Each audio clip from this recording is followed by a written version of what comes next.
يجدونه مكتوبا الله أكبر مكتوبا عندهم في التوراة والإنجيل সাদাকাল্লাহুল আযীম। তাফসীর করার জন্য যে প্রথমে ৫-৬টা বিষয় বলা লাগে, যারা আগে ছিল ওরা হয়তো বলেছে। নামকরণ কি এ সূরার, কেন নামকরণ করা হয়েছে, ঐতিহাসিক প্রেক্ষাপট কি, শানে নজুল কি, বাস্তব শিক্ষা কি, এরকম বিষয়গুলো আগে বলা লাগে। আমাদের সময় নেই, সব বাদ দিয়ে দিলাম। শুধু নামকরণটা শিক্ষা আছে কয়েকটা, 5টা শিক্ষা আছে, আমি একটা বলছি। আরব, বাংলাদেশ সহ বিশ্বের বহু দেশে এখন এই শব্দটা নিয়ে ভেজাল ছড়ানো হচ্ছে। যারা বলে মারেফত, মারেফত, এটা মারেফত না, এটা মাইরের পথ। মারেফত বলে কিছু নেই। কিসের মারেফত? আলহামদুলিল্লাহিল্লাযী আনজালা আলা আবদিহিল কিতাবা ওয়া লাম ইয়াজআল লাহু ইওয়াজা। আল্লাহ পাক বলেন প্রশংসা আমার, কারণ কি আমি কিতাব দিয়েছি, এমন কিতাব দিলাম যে কিতাবে কোনো মারেফত নেই। ইওয়াজা মানে বাঁকা কথা, ইওয়াজা মানে গোপন কথা, যেটা মারেফত বলে মানুষ চালায়। সুতরাং কোরআনে কোনো বাঁকা গোপন মারেফতের কথা আছে? কোরআনে যা আছে সব ওপেন কথা। এই জন্য যারা কোরআনের কাছে আসে আপনি দেখবেন তারা জীবন চলে যায়, আর গোপনে থাকে না, সব ওপেন হতে চায়। এত দুঃখ কষ্ট গেল 15.5 বছরে। কোরআনের কাছে ছিল, এই জন্য কেউ কোরআনের কর্মীরা গোপনে ছিল না, খেতে পায়নি, কর্মজীবন কেড়ে নিয়েছে, ব্যবসা শেষ, এরপরেও তারা গোপনে ছিল না, প্রকাশ্যে। বলেন বলেন, সব ওপেন ছিল। আরে জালেমের বাচ্চারা মাত্র 2 মাস কয়েক দিনের ভেতরে কিছু জিনিস হারিয়েছে। গত পরশুদিন 2 জন আত্মহত্যা করেছে। আমরা 15.5 বছরে বৈষম্যের শিকার হয়ে এখনো টিকে আছি, আর জালেমরা মাত্র 2 মাসে সব শেষ, জীবন দিয়ে দিচ্ছে এখন। তার মানে ওদেরকে কাবু করার জন্য কিচ্ছু লাগবে না, শুধু বৈষম্য এইভাবে তৈরি করে 1 বছর রাখেন, এমনি করে যাবে। কারণ ওরা কোরআনের কাছে নেই। আমরা যারা কোরআনের কাছে আসি, আমরা কি গোপন থাকবো না ওপেন হব?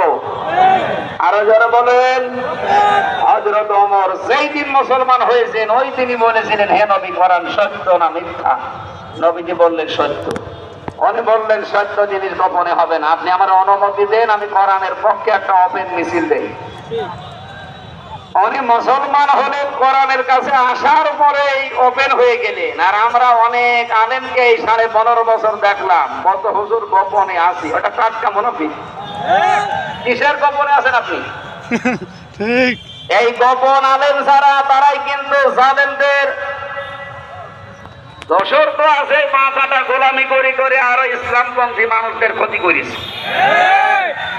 এখন কিছু জিনিস শোনা যাচ্ছে, এরা ধোয়া তুলছে, মওদুদিবাদ, মওদুদিবাদ, নাউজুবিল্লাহি মিন যালিক। সৌদি আরবের একজন উল্লেখযোগ্য লেখক, যেই কয়জন আছে তার ভেতরে একজন খালেহ, অনেক বড় নাম, এই শব্দটা ওনার ডাক নাম। উনি একটা কিতাব লিখেছেন আরবিতে, এটা বাংলা হয়েছে। উনি লিখেছে মওদুদিবাদ বলে কোনো কিছু দুনিয়ায় নেই। মওদুদি হচ্ছে আল উস্তাদ, তিনি আওলাদে রাসূল, রাসূলের বংশধরের মানুষ। সুতরাং আপনি বুঝে হোক না বুঝে হোক বা কোনো ষড়যন্ত্রে পা দিয়ে এই সমস্ত কথা আমার মনে হয় আপনি বলতেছেন। যারাই বলুক, একটা মানুষ যেটা করেনি তার উপর যদি এই মিথ্যা তহমত লাগিয়ে তাকে দুনিয়ার সামনে কেউ কালার করাতে চায়, সে আলেম হোক আর জালেম হোক, তাকে আল্লাহ ওই অপরাধ দুনিয়ায় করাবে, এরপরে মরণ দেবে। ওনার বহু বই আমি জীবনে পড়েছি, কোনদিন উনি নবীজির সাহাবীদের বদনাম করেছে, দোষারোপ করেছে তাদের আমি পাইনি। এই দোষারোপ বহু আলেম দোষ এরকম ইঙ্গিত দিয়েছে, তাদের কিছু বলা হয় না। সুতরাং আন্দাজে কাজ করে তাকে কালার করার চেষ্টায় যারা আছেন আমরা জানি, কারণ আমি নিজে ছিলাম জেলখানায়, যাদের সাথে তাদের কাছে শুনেছি। আপনারা কোথা থেকে কি পান, কারা পেছন দিক থেকে আপনাদেরকে নাড়াচাড়া দিচ্ছে, আমরা সব জানি। সবচাইতে বড় কথা, দেশের মানুষ এখন সচেতন, এরা আর পাগল নেই। আপনি যতই মিথ্যাবাদী মিথ্যা কথা ছড়ান না কেন একজনের নামে, এরা জানে যে আসলে আল্লামা মওদুদি কি ছিলেন। তিনি যা করেছেন পৃথিবীতে, তার পশমের সমান যোগ্যতা এখন আপনার হয়নি। এই জন্য যার সম্পর্কে কথা বলবেন ভেবে চিন্তে কথা বলবেন। আমরা কথা বলতে চাচ্ছিলাম এই বিষয়ে। বহু আলেম এত বড় জুলুম দেখে এতদিন নিশ্চুপ ছিল, অথচ তারা এখন এই 3-4 দিন দেখতে মুখ খুলতেছেন। আশা করছি আপনি মুখ বন্ধ করবেন। আপনার পেছনে কারা আছে আমরা তা জানি।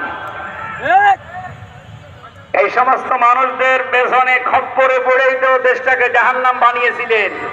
নাম দিয়েছে ওলামা লীগ। এটা জাহান্নামের কীট। ওদের দোয়া করার স্টাইল দেখেছেন। বঙ্গবন্ধুকে যারা হত্যা করেছে, আল্লাহ তুমি তাদের জান্নাত দিও। ওই রকম দোয়ায় আল্লাহ ওদের মুখ দিয়ে বের করবে। এই মানুষগুলো এখন ঘৃণিত হয়ে গেছে অলরেডি। বিশেষ করে ফরিদউদ্দিন মাসুদের নাম বলছি। এই লোকটা বাংলাদেশের কোন জায়গায় গেলে আমার মনে হয় কুকুর দেখলে মানুষ যা করে ওনারা দেখলে এখন তাই করবে।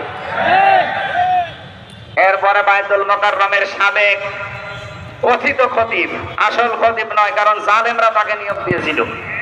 যারা অবৈধ ছিল তাদের নিয়োগকৃত যারা সবগুলো অবৈধ। আর কথা বলেন না কেন? দেশটা কত রসাতলে গিয়েছিল বলেন তো, যে জাতীয় মসজিদের খতিবও পালিয়ে যায়।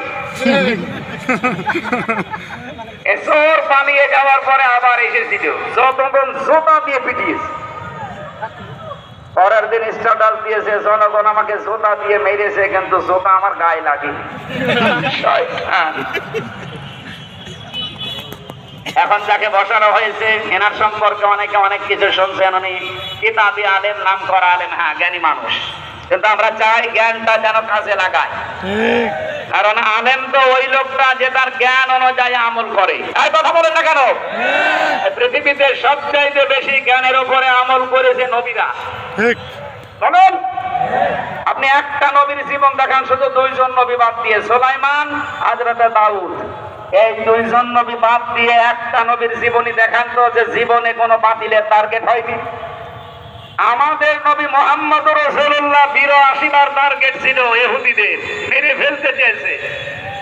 সুতরাং আলেম হচ্ছে ওই লোকটা যে তার জ্ঞান অনুযায়ী আমল করে, সব সময় আতঙ্কে থাকে। যিনি আছেন অবশ্যই যোগ্য মানুষ, জ্ঞানী মানুষ, এই জ্ঞানটা যেন তার সঠিকভাবে আমাদের দেশে কাজে লাগে। কথা বলেন না কেন? বিশাল বড় জায়গায় আছেন, আমরা চাই ওখান থেকে জাতিকে এক করে ঐক্যবদ্ধ হওয়া ফরজ, আর ইফতিরাক করা হারাম। এই বিষয়টা আমরা দেখছি, ওখান থেকে বিভিন্ন রকমের মাসলা মাসাইল আসতেছে। কে আমিন জোরে বলে, কে বুকে হাত পাতে, এগুলো বলার সময় এখন না। এখন সময় হচ্ছে সব কোরআনের কাছে আসা। এটা করে করেই তার দল বিদলে বিভক্ত করে শুধু ফায়দা লুটেছে।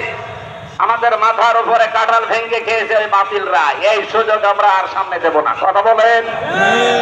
সম্মানিত ভাইরা, যেটা আমি বোঝাতে চাচ্ছিলাম, বিশ্বনবী মুহাম্মদুর রাসূলুল্লাহ সাল্লাল্লাহু আলাইহি ওয়াসাল্লামের উপরে কোরআন নাযিল করেছেন 6666টি আয়াত বিশিষ্ট 114টা সূরার এই আরাফ একটা সূরা।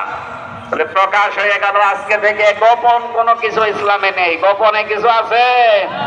যারা এই নেড়া ফকিরের নাম নিয়ে বিভিন্ন দরবারে, মাজারে, আমার লালনের মাজারে কত গোপন কথা চলতেছে। আমার দুর্ভাগ্য যে ওই জেলায় আমার জন্ম। সারা পৃথিবীর কোন জায়গা আমি পাইনি যেখানে পুলিশ গাঁজা খাওয়ায় পাহারা দিই। শুধু একটা জায়গা বাংলাদেশে আছে।